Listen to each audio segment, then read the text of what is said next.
Once we have our holes drilled for the tapped holes, the next thing we want to do is we want to countersink.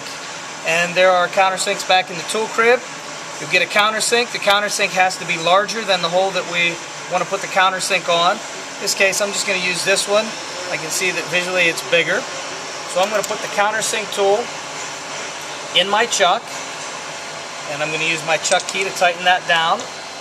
Once I have it tightened down, I'm going to select a low RPM. I like to countersink on the lowest RPM possible. Our lowest RPM possible on this machine is 75 RPMs. So we put it in 75 RPMs. We want to make sure that it's in the correct range. We turn it on. You can see how slow that it's going. When I countersink, I want to make sure that all of my locks are unlocked. That allows my spindle to freely move to wherever it needs to center itself on the hole. If I lock it down and I try to countersink this, what it's going to do is it could possibly make one side of my hole countersunk deeper than the other side of the hole. And I don't want to do that. I want it to be even. So what I'm going to do is I'm going to bring this over.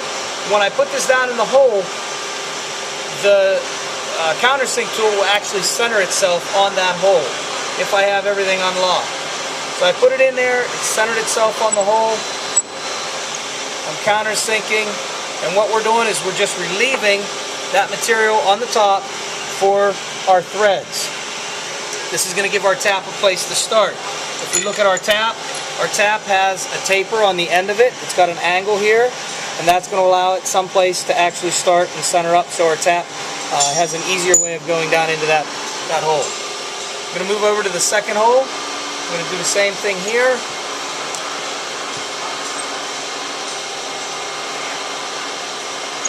I'm going to countersink it so that my first few threads are relieved. I'm going to stop the machine. Once I stop the machine, I'm going to switch from my countersink tool to my tap. Now I want to put the tap in, and I want to make sure that I tighten my tap down as tight as we can get. Do not put the tap in there so that it is on the squares on the end of it. You don't want it to do that. You want it to hold on the sides here so that if it does bind, it won't break the tap. The tap will just spin. I'm going to leave it in a low RPM. I'm going to leave it unlocked. And I'm going to add cutting oil onto my tap so that it cuts freely. I'm going to turn this on. I'm going to bring it down over my hole, and I am going to start it into the hole. Now, you can see the tap is it's pulling itself down into the hole because of the threads. It's self-tapping itself into the hole. I can actually see on the bottom the tap coming out. You see the tap coming through on the bottom side? When that tap comes through on the bottom side and we see we have a full set of threads on the bottom, I can hit the reverse button up here on my on-off switch, and this will start feeding it up. Now what I want to do while it feeds up is I want to put light pressure on this hand wheel so that when it gets to the top, I can actually push it up out of the hole. Otherwise it'll sit in the top and it'll rub on those threads, and it could possibly screw the first thread or so up. I'm going to put it back into forward. I'm going to put some cutting oil on this tap again, and again I'm going to run it back down into the hole. If you feel comfortable letting it run the whole way down through, that's fine.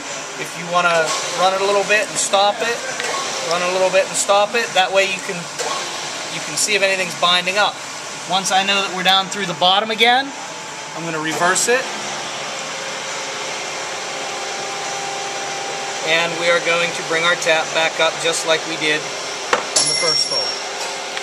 Stop my machine. You're going to continue to do that to the rest of your holes.